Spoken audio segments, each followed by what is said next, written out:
순장 헌신예배에 말씀을 전해주실 강사 목사님을 소개하겠습니다. 남이루 목사님이십니다. 새벽마다 좋은 말씀으로 우리에게 은혜를 끼치시는 분입니다. 창원성막교회 담임이십니다. 말씀을 생각하고 드린 기도라는 제목으로 말씀 전해주시겠습니다. 사랑하고 축복합니다.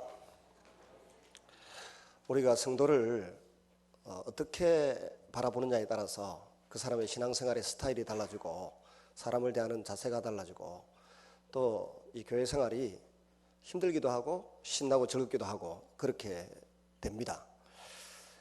근데 성도를 아브라함처럼 하나님이 아브라함에게 약속하셨듯이 내가 너를 축복하는 자에게 복을 주고 너를 저주하는 자에게 저주하겠다, 이 말씀 앞에 두려워 떨면서 내 앞에 있는 성도, 내 곁에 함께 신앙생활하는 성도가 또 우리 순원들이 하나님의 영이 거하시는 그런 귀한 주님의 아들이고 주님의 딸이고 주의 백성이라는 인식이 있을 때 우리는 얼마든지 경쟁하지 않고 시기하고 질투하지 않고 축복하면서 행복한 신앙생활을 할 수 있는 줄로 믿습니다. 간혹 제가 목회를 하는 분들도 보면은 이상하게 경쟁 대상으로 삼는 분들이 있더라고요. 목회자들끼리도 경쟁할 일이 아니고 성도들끼리도 경쟁할 일이 아닌데 그냥 하나님 앞에 엎드리면 자신의 분복을 받아서 행복하게 살아갈 수 있는데 왜 경쟁을 하면서 시기하고 질투하고 그럴까 하는 생각을 많이 해보게 됩니다. 기도에 대해서도 어떻게 생각하느냐에 따라서 기도의 응답이 많이 달라집니다. 어떤 사람은 일생을 살아가면서 어떤 사람이 나에게 던져주는 말 때문에 인생을 성공하기도 하고 실패하기도 합니다. 과거에 2002년도인가 제가 읽었던 책으로 생각되는데 비기독교 서적입니다. 내 삶을 바꾼 칭찬 한마디라는 책이 있더라고요.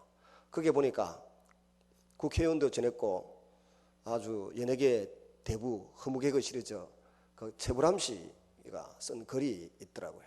자기 삶을 바꾼 인생의 한마디를 소개를 했는데 이분이 군대에 가서 사격 연습 중에 실탄이 자기 가슴을 뚫고 지나가서 이제 그 의가사 제대를 하고 집으로 왔는데 친구들은 다 음악의 스타가 되어 있고 유명한 배우들이 되어 있더랍니다. 그래서 시리에 빠져서 몸도 안 좋고 해서 자살을 하려고 실제로 창문 틀에서 뛰어내리면 그냥 큰 강에 떨어져서 죽는데요. 그렇게 창문 틀에 올라섰는데 어디선가 종소리가, 교회 종소리가 땡그랑 땡그랑 들리더라는 겁니다. 그래서 저 밑에 초가집에 저 종치는 목사님 한번 만나보거나 죽자 싶어서 목사님에게 찾아갔대요. 그래서 자기 사정을 이렇게 쭉 설명을 하니까 이 목사님이 머리 위에 딱 손을 얹으면서, 다 듣고 난 이후에 손을 딱 얹으면서 하시는 말씀이 발음을 잘해야 되는데 하여튼 브라마 이러면서 이 세상에 있는 밥그릇이 전부 다 네가 먹을 수 있는 밥이 아니다. 그러고는 안수기도를 딱 하는데 기도가 진행 중에 기도 내용은 생각이 안 나고 딱 한마디가 떠오르더라는 거예요. 서라벌 예술대학을 다녔는데 연극 연출을 맡아서 자신이 연출을 하고 있는데 노인 역할을 맡은 자기 친구가 역할을 잘 못하더라는 거예요. 그래서 밑에 있다가 뛰어 올라가서 노인 역할은 뭐 이렇게 하는 거야 하고 한마디 하니까 지나가던 그걸 구경하러 왔던 선배들이 지나가면서 한마디를 하더래요. 누군지도 모르겠는데 브라미는 노인 역할 하나는 타고났구만 하고 지나가는데 목사님 안수기도를 받는 순간 그게 딱 떠오르더라는 거예요. 내가 아직 죽을 때가 아니다. 인생을 포기할 때가 아니다. 그래서 그 선배의 말을 기억하고 그 옛날에 동양방송 TVC인가 하는 그 방송에 수양대군 오디션에 나가가지고 김종서 장군 역할을 땄대요. 그래서 김종서 장군 역할을 잘해서 그의 조연상을 받았다네요. 그 뒤로부터 오늘의 우리가 알고 있는 그 최불암 씨가 재영한 국회의원도 되고 말이지.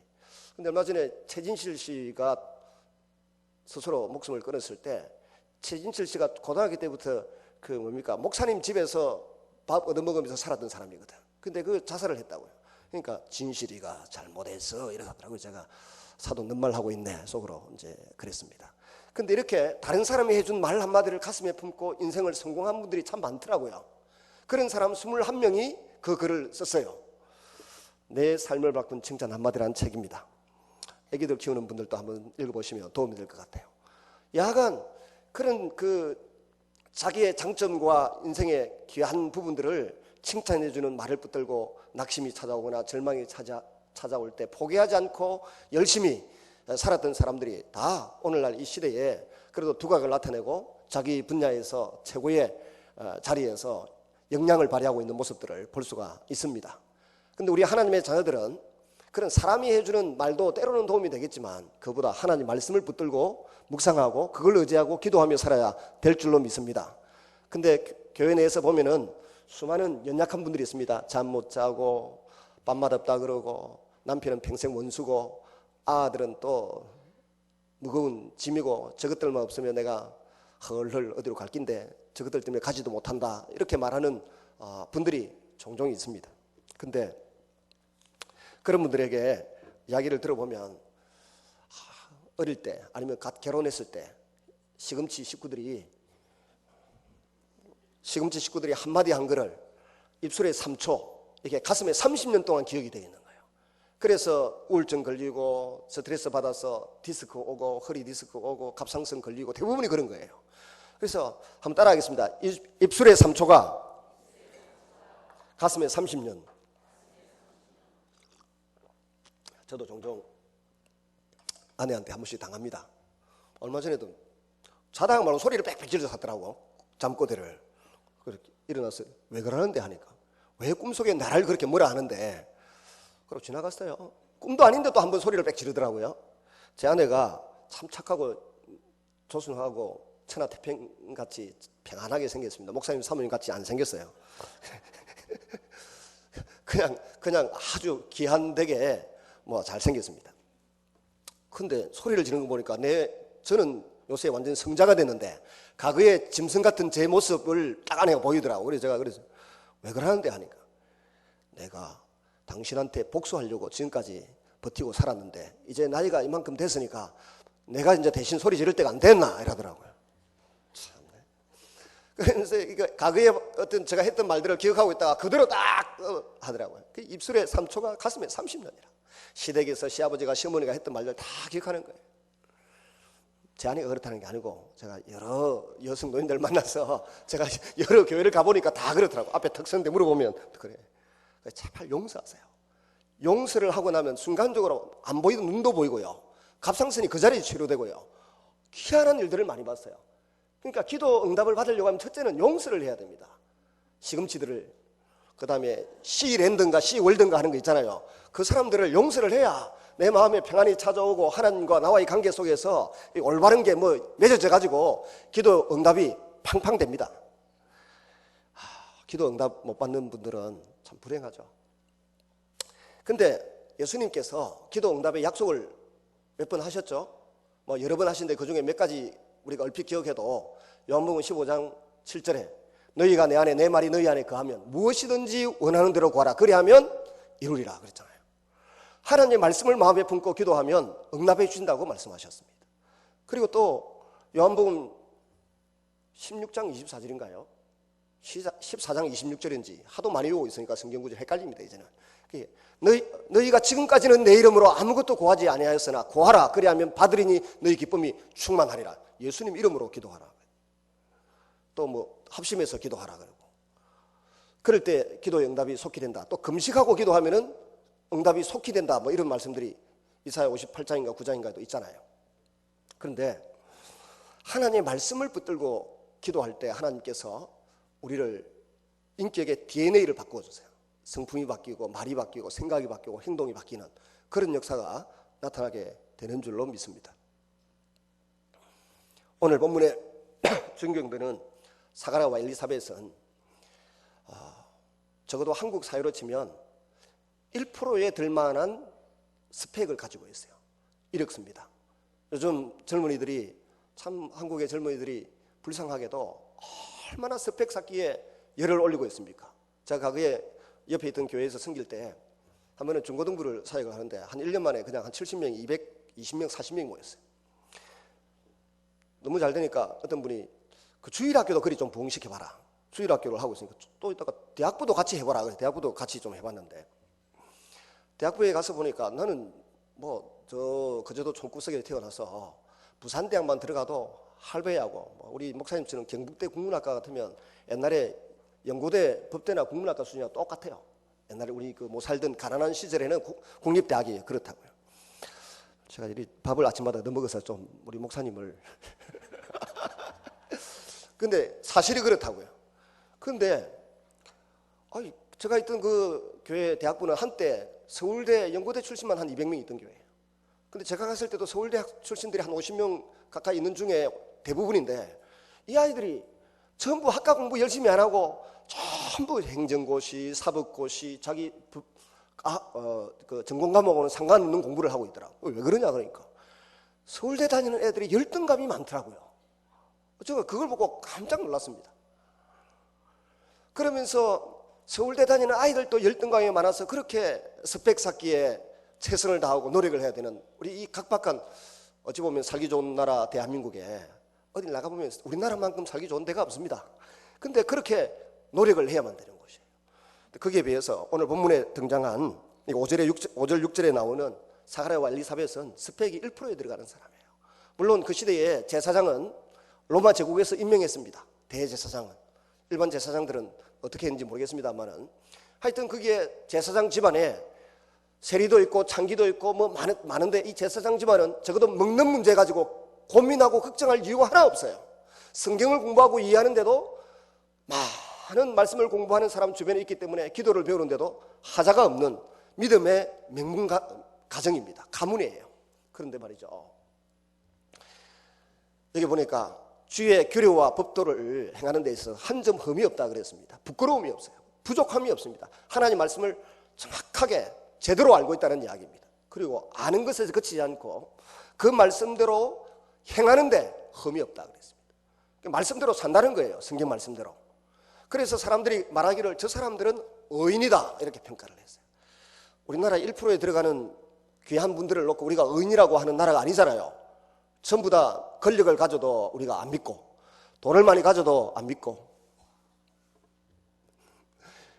제가 서울시민교회 와서는 아는 사람이 없을 거라고 생각했는데 오니까 존경하는 최 장로님도 계시고 우리 강규석 사모님과 그 남편 되시는 분도 계시고 아는 분들이 너무 많아요.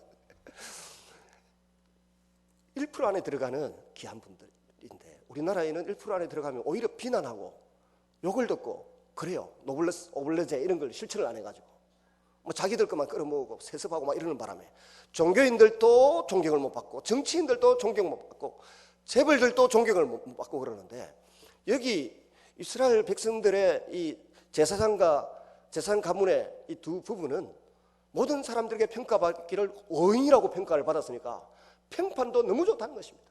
하나님과 사람 앞에 의인이라고 평판받아요. 지식에 부족함이 없어요. 근데 한 가지 딱 부족한 게 있습니다. 뭡니까? 자식이 없는 거예요. 자식이 없으면 우리는 무슨 수를 씁니까? 자식이 없으면 도끼하고 고추를 갖다가 묶어가지고 베개 밑에 넣어야 되고 또 뭐 씨바지 한다고 엉뚱한 짓을 하기도 하고 또 뭐 점을 보기도 하고 뭐 별일을 다 하는데 이 이스라엘 사람들은 결핍이 있고 문제가 생기면 하는 일이 뭡니까? 기도잖아요. 기도를 하는 겁니다. 근데 기도를 하는데 무엇을 근거로 기도하느냐는 것입니다. 어떤 생각을 가지고 기도하느냐가 아주 중요합니다. 근데 바로 오늘 설교 제목처럼 말씀을 생각하고 드리는 기도예요. 언약을 기억하고 드리는 기도입니다. 도대체 언약을 어떻게 알았을까? 주의 규례와 율례를 정확하게 알고 그대로 행하던 의인들이니까 이 사람은 모세 오경에 정통한 사람들이라고 볼 수 있습니다. 아브라함이 나이가 많아도 자식을 얻었고 리브가가 아기가 없을 때 남편 바가지를 긁으니까 기도하라고 바가지 긁어서 하니까 기도를 당하니까 쌍태가 뱃속에서 잉태되었다고 했습니다. 무엇보다 한나가 중얼중얼 기도 술 취한 여인처럼 기도를 하니까 하나님께서 들으시고 응답해 주셨어요. 근데 이 한나가 나실인의 서약을 알고 있습니다. 내 자식을 나실인으로 드리겠다고 말합니다. 다 레위인들, 하나님의 성전 중심에서 섬기는 사람들은 레위인들인데 레위인이 아니면서도 성전에 들어가서 섬기고 봉사할 수 있는 기회를, 특권을 얻을 수 있는 유일한 방법이 나실인 서약을 하는 겁니다. 삼손이 그 서약을 해서 하나님 앞에 귀하게 쓰임을 받았는데 이 사실을 기억하고 이 한나가 그렇게 언약을 붙들고 민수기 6장에 나오는 언약을 붙들고 기도하는 것입니다. 언약을 붙들고 기도하니까 타락한 제사장이지만 엘리가 또 축복해주고 하니까 그 기도가 응답이 되어서 사무엘과 위대한 지도자 사무엘, 제사장이면서 선지자였던 이 사람이 그에게서 첫 열매로 맺혀진 줄로 믿습니다. 그리고 하나님이 주셨다고 믿고 그 아이를 저 때까지 기다렸다가 성전에 갖다 바칩니다. 하나님께. 그리고 더 많은 자녀를 얻었죠. 그래서 사무엘상 2장에 보면 한나의 신앙 고백의 기도를 보면 기가 막힙니다. 진토에서 그름더미에서 일으키시고 그 내용 하나하나가 정말 우리가 그대로 암송하고 기도하고 싶은 내용들로 한나가 주옥 같은 믿음의 고백을 하고 있는 장면을 볼 수가 있습니다.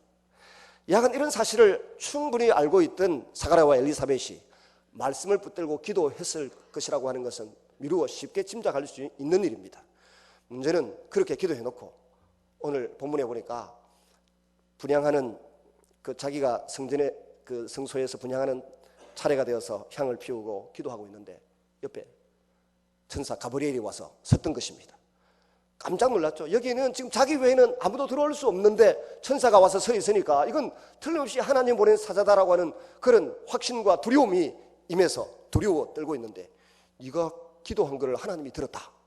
그리고는 너에게 아들을 낳아주리니 이름을 요한이라 해라. 그 아이는 메시아의 오는 길을 예비할 것이고 아비를 자식을 아비에게로 돌이키게 하는 그런 귀한 아들을 너에게 주겠다고 하니까 사가랴가 뭐라고 대답했습니까? 나 믿을 수 없어요.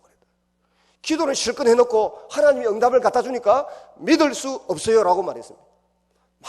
많은 사람들이 기도해놓고 하나님이 응답을 주시면 하나님이 주신 줄로 믿지 않고 그 다음에는 까맣게 잊어버리고 자기 하고 싶은 대로 해요. 꼭 우리 아이들이 용돈 필요할 때는 부모님에게 전화하고 그러잖아요. 서울에 유학하고 있는 아이들 특별히 그렇습니다. 용돈 필요할 때는 부모님, 저도 그랬거든요. 부모님 전상서 기채후 일양만강하오시면 이거 안 쓰면 또 아버지가 무식하다고 또 뭐라 하기 때문에 참 편지 쓸 때마다 또 어떤 데는 오곡백과 무료 이건 뭐 어쩌고 저쩌고 실컷 써놔놓고 바둑이도 잘 있냐 해놔놓고 제일 마지막에 영어로 PS 적어놔놓고 하숙비가 2,000원 올랐는데 2,000원 더 보태, 제가 그때 받던 하숙비는 2만 원이었는데 22,000원 올랐어요. 2,000원 더 보내주시기를 바랍니다. 앞에 건 이거 다 쓸데없는 이야기고 뒤에 그거야. 그때나 부모님 찾지. 돈 떨어져야 부모님 찾지. 돈 안 떨어지면은 잘 찾지를 안 해. 돈 받고 난 뒤에는 언제 아빠 엄마 기억도 안 하잖아. 근데 부모님들은 생각하고 있지 않습니까? 이 아이가 이때쯤은 어디가 아플 거다. 딸 같으면 이때쯤은 어디가 아플 거다. 또 이때쯤은 돈이 필요할 거다. 이때쯤은 피부에 알레르기가 생길 거다. 부모님 다 걱정하고 기도하고 있고 한약 사서 보내고 다 하는데 아들은 돈 받을 때만 기억하지 그 이후에는 빨리 마치라고 주님의 뜻인 줄 알고 기억을 안 하는 거예요. 급할 때나 부모님 찾지 부모님 잘 안 찾지 않습니까? 근데 돌아가시고 나면 그때부터는 우리 아버지가 최고였다 우리 어머니가 최고였다 그러지 않습니까? 우리 성도들이 그래요. 하나님께 기도할 때는 열심히 해놓고 기도 응답이 막상 주어지면 오늘 보죠. 네가 내 말을 안 믿었기 때문에 너는 아기 낳을 때까지 벙어리다. 그렇게 딱 가브리엘이 말하고 하지 않습니까? 그래서 기도할 때는 기도하면 응답이 주어지는 줄로 믿고 기도해야 되고 기도 응답이 주어졌으면 하나님이 주신 줄로 믿어야 되는데 많은 분들이 기도할 때는 뭐 어쩌고저쩌고 해놓고는 딱 응답이 되고 난 뒤에는 입 싹 닦아버리는 분들이 시민교회는 없는데 우리 교회는 몇 분이 계시더라고요. 딱 2분 있어요. 2분. 여러분 그래서 1년 동안 1년이 아니라 한 10개월 정도 벙어리가 되었습니다. 근데 부부는 말을 못해도 통하는 게 있잖아요. 아기가 태어났습니다. 친족들이 이름을 뭐라고 지을까라고 엘리사벳에게 물으니까 엘리사벳이 그 요한이라고 이름을 지으니까 친족 중에 요한이 없고 유대인 그 이름 정하는데 예법이 있대요. 옛날에 선조들의 신앙생활 잘한 사람의 이름이든지 아니면 어떻게 해가지고 촛불을 가지고 이렇게 한다더라고. 그렇게 하는 건데 이 방법도 아니고 저 방법도 아니고 왜 엉뚱한 이름이 나오냐? 이 여자가 생각을 잘못하고 있으니까 남편에게 물어보자. 남편에게 가서 물으니까 남편이 이거 가져오라 하잖아요. 손으로 서판 가져오라 해서 서판을 딱 주니까 사가랴가 그때는 믿음을 회복해가지고 하나님께서 내 기도에 응답을 해주셨다. 이 믿음이 확실히 있었고 이 아이는 하나님이 주셨다는 확신이 있었기 때문에 그 이름을 뭐라고 쓰나요? 요한이라고 썼을까요? 세례 요한이라고 썼을까요? 요한이라고 썼죠. 세례 요한은 후대의 사람들이 사도 요한과 구분하려고, 또 마가 요한과 구분하려고, 하나는 마가 요한이고 하나는 세례 요한이고 하나는 사도 요한이고 그렇지 않습니까? 근데 그 하나님이 주신 아들입니다라고 하는 고백이 분명하게 떨어질 때, 혀가 갑자기 착 풀리면서 하나님을 찬양하게 되었을 때 모든 사람이 충격을 받고 놀라는 것입니다. 그렇게 태어난 아들이 바로 세례 요한입니다. 요한은 제사장 가문에서 태어나서 평생을 호의호식하면서 그 시대의 상황 속에서 다 먹고 살기 힘들고 식민지배를 당하면서 고통스러운 세월을 보낼 때 그야말로 1% 안에 들어가는 그 귀족 내지는 아주 높은 지위와 신분을 누리며 살 수 있는 사람에도 불구하고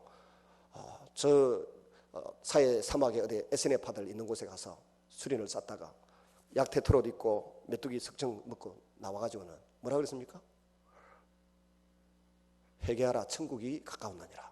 이 마지막 선지자가 하나님의 나라가 가까웠다라고 말하고 있습니다.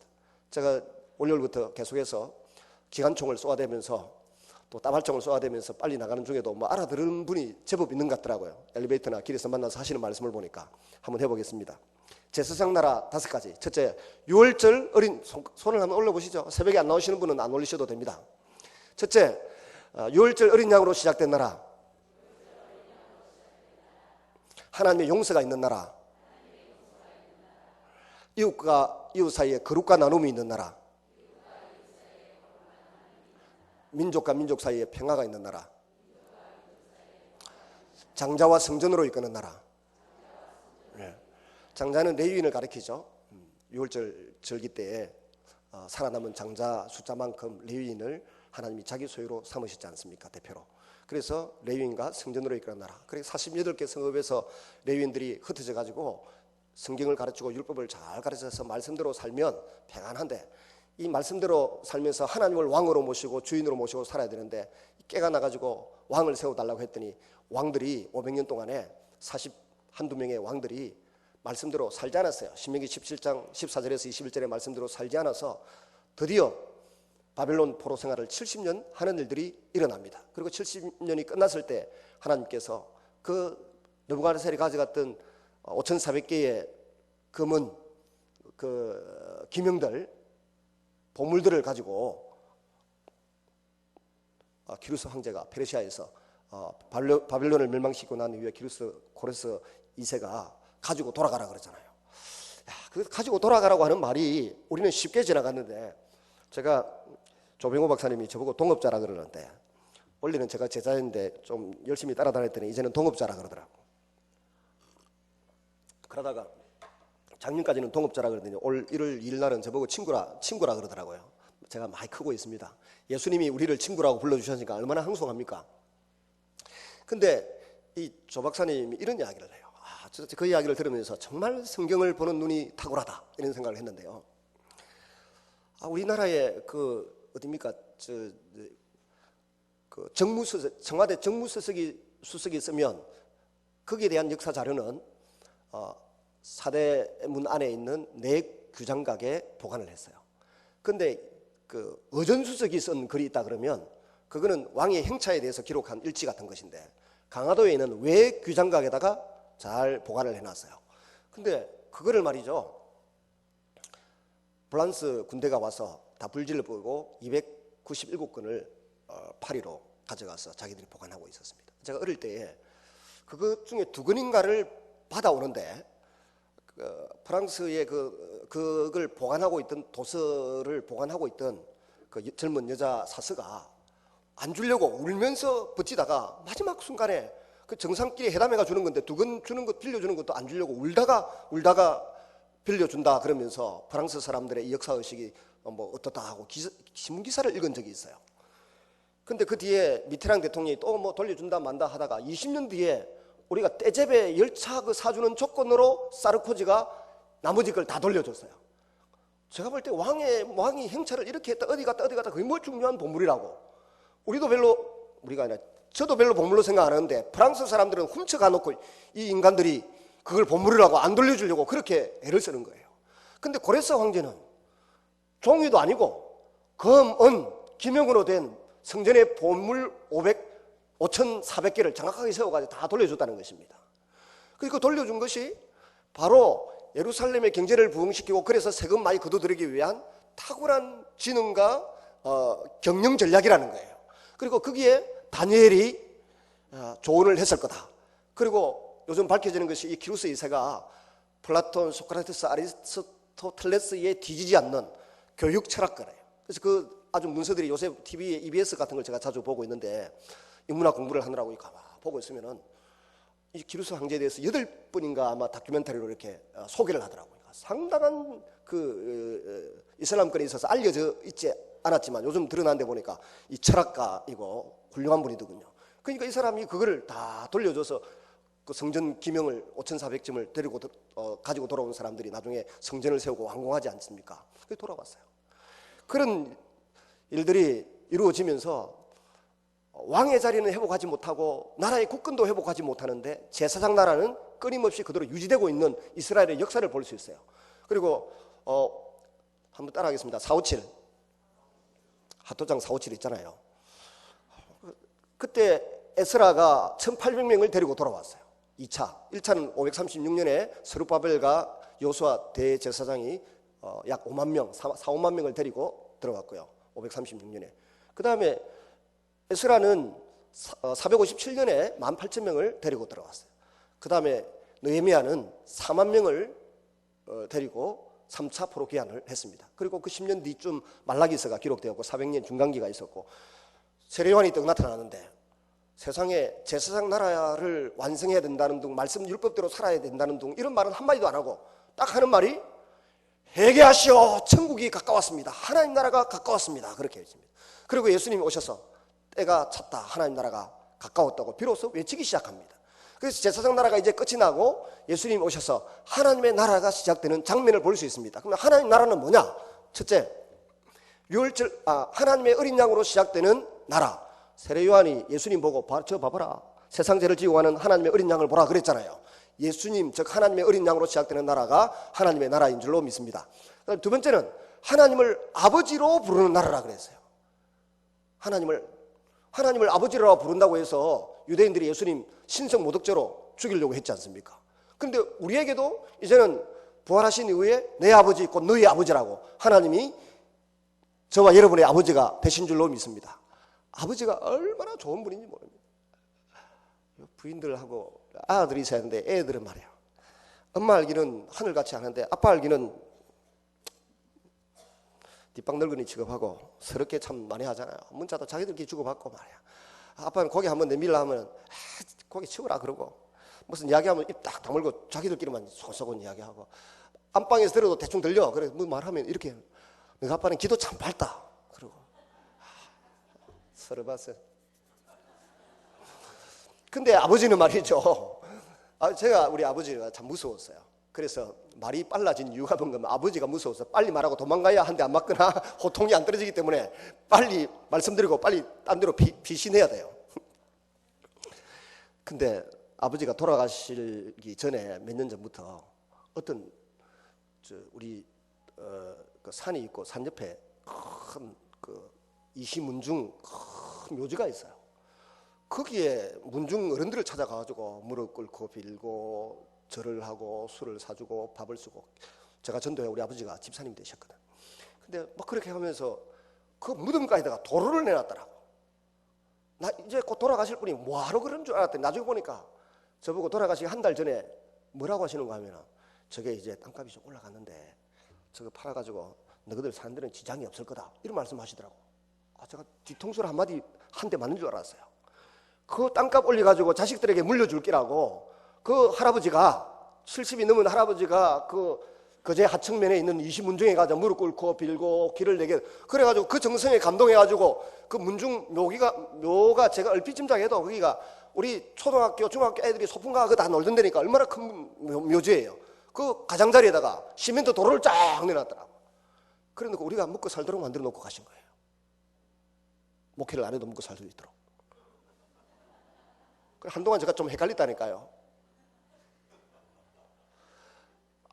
아버지가 그런 분이구나. 그 뒤에 우리 페이스북 하는 친구들이 보니까 무슨 글을 하나 올려놨는데 똑같은, 아마 여러분 중에도 아시는 분이 많을 겁니다.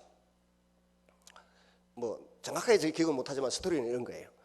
뭐 중학교인가 고등학교 되는 아이들한테 찾아가가지고 네 생명이 1년 남았다. 그럼 1년 남았으면 꿈을 쫓아 살겠느냐 아니면 돈 5억하고 둘 중에 뭘 선택하냐 물으니까 아이들은 전부 다 꿈을 쫓아 산다. 돈 5억 그건 아무 의미가 없다. 꿈을 막 자랑스럽게 자랑하더라고요.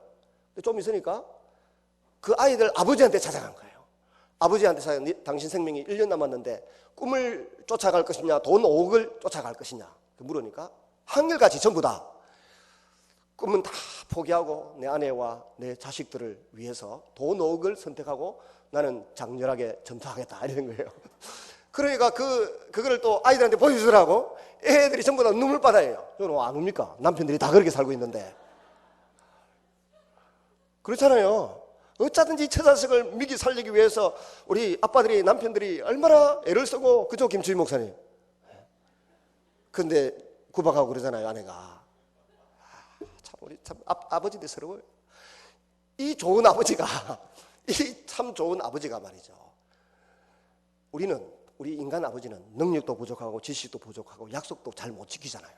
근데 하나님 아버지는 약속하신 대로 반드시 이룰 만한 능력이 있고 힘이 있고 약속은 지키시는 인격자이지 않습니까?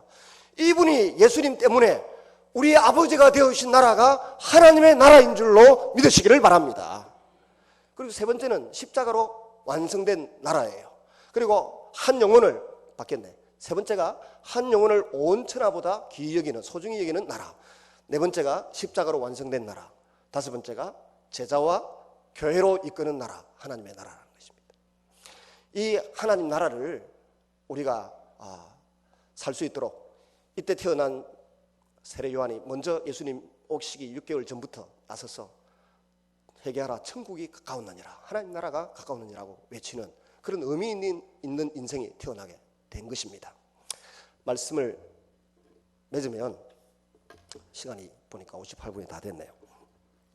우리는 시간을 지켜야 되니까 기도 응답이 되는 방법은 4가지가 아니야, 5가지가 있어요. 첫째는 하나님 즉시 예스. 그 다음에 그건 안 된다, 노. 좀 기다리라, 천천히. 더 좋은 거 주꾸마. 주꾸마 하면 압니까? 뭐 주꾸미인지 뭐 오징어인지 낙지인지 구분이 안 되고 줄게. 조금만 더 기다리면 좋은 걸 줄게. 웨이팅 사인을 주는 게 있어요. 그 다음에 이제 4번째, 5번째를 대부분이 잘 모르시는데, 4번째는 네 할 일은 네가 하고 내 할 일은 내가 한다는 거예요. 기도만 하고 가만히 있으면 직장에 오는 게 아니고 열심히 공부를 해야지. 목사님에게 안수기도만 받으면 좋은 대학 들어가는 줄 알고 있는 우리 중고등부 학생들이 있습니다. 공부를 해야 목사님 안수기도하는 게 효력이 있지. 니는 공부 안 하고 기도만 하면 되냐. 공부 좀 해라. 그런 말이에요. 실제로 얘가 요한복음에 보면 나사로의 무덤 앞에서 예수님께서 무덤 돌을, 예수님이 돌아 움직이라 하면 움직일 거 아닙니까? 돌은 네가 옮기라. 나사로야 살아 나오너라 하니까 그건 예수님이 하셨어요. 그 다음에 나오는데 어떻게 나옵니까? 중국 영화처럼 묶이져 있으니까 이렇게 나올 거 아닙니까? 강시처럼. 그러면 그것도 예수님의 위에서부터 아래로 쫙 수위가 잘라져라. 팬티인데 빼고. 근데 그 말씀을 안 하시고 누구한테 시켰어요? 그 형제 보고, 자기 형제 그 마르다나 마리아 보고 끌어 놓아가지고 걸어 다니게 하라 그래요. 예수님이 하실 일 예수님이 하시고 사람이 할 일은 사람이 하도록 만들어 주시는 것입니다. 그리고 마지막은 니는 가만히 있거라, 내가 알아서 한다. 예수님이 우리의 구원이라든지 그 어디입니까? 저 홍해 앞에서 너희는 가만히 있어, 내가 하는 일을 봐라 하면서 가만히 있으라 그랬잖아요. 하나님이 싸워주셨습니다. 기도만 하고 가만히 있어도 싸워주시고 하나님이 처리해 주시는 일들이 많이 있습니다. 이 중에 뭐가 중요하냐? 그는 본인이 그때마다 기도하고 달라져야 되는데, 마지막으로 뭐 제가 수요일 날 올 거 아니니까 중요한 게 있는데 혹시 모르지 뭐 궁금한, 그때 하려고 하다가 안 한 이야기가 뭐냐? 여러분들이 그 남 목사님 다시 서울 한번 지나가거든 불러라. 그 목사님한테 말씀하시길 바랍니다. 그러면 그때 와가지고 기가 막힌 재밌는 이야기를 해드리겠습니다. 우리 사회자 나올 때까지 같이 한번 동성으로 기도하겠습니다. 주신 말씀을 생각하면서 우리도 사람 말을 기억하고 사는 인생들이 아니라 하나님의 언약의 말씀을 기억하고 붙들고 기도함으로 기도 응답을 받는 그런 복된 생애를 살아가는 사람들이 되게 해주십시오.